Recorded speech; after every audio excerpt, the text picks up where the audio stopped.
We've converted this side yard, which belongs to our neighbor, into a native plant border with Solomon seal and a native raspberry and a climbing honeysuckle as well as wild yam. We've reduced the driveway space by putting in landscaping such as Virginia waterleaf. We put in coneflowers. We've got jewel weed. Here is some Culver's root, mayapple. There are a lot of aggressive plants here, and they are sort of competing with each other, which is good because they crowd out weeds. There are absolutely no weeds in here. This is like a weed-free zone. They don't last. They wouldn't. It's a very inhospitable place for weeds, but it's great for native plants. These are native ferns that I got from a plant rescue. I think it was the Future 407 at the time, and we were able to rescue them, and they've expanded. They've even moved into other places in the backyard. Here's an alternate leaf dogwood. There's a native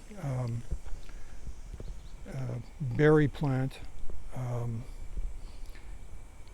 We filled in this space with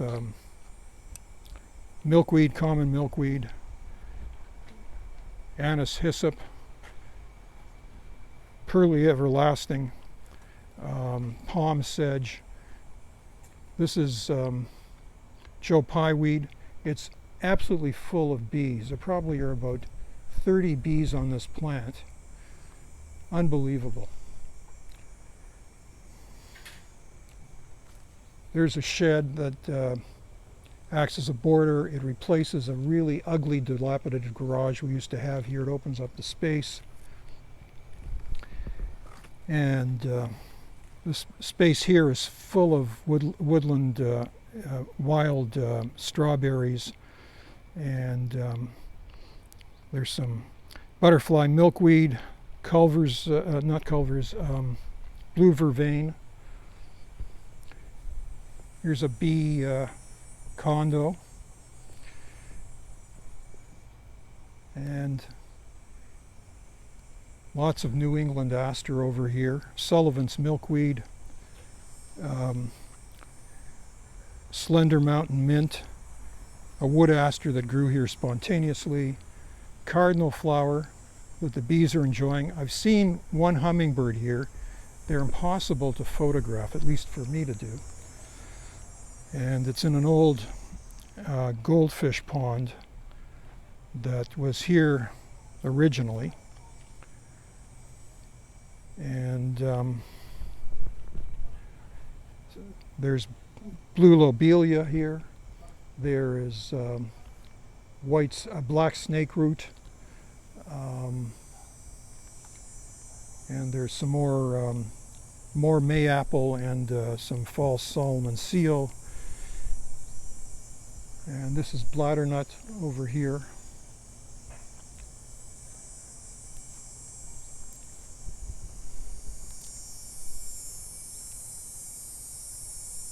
And this area has some more pearly everlasting, which attracts the American lady butterfly. And there's more purple flowering raspberry, alternate leaf dogwood. I'm going to be reworking this area. And here is New York ironweed. This is Mad Dog skullcap, which I've just put in.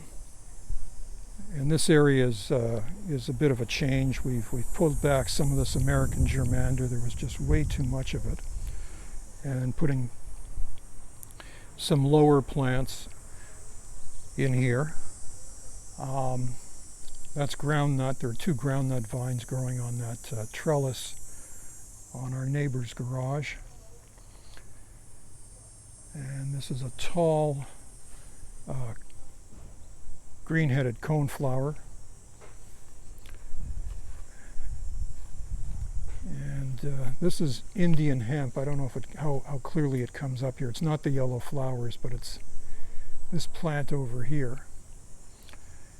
This is obedient plant, and this is a serviceberry. More Solomon seal. I mean, this Solomon seal, I keep taking it out and it keeps expanding. It's, it's quite powerful. And below it is bloodroot and some trilliums. The trilliums have already gone dormant. And there is wild ginger beyond there.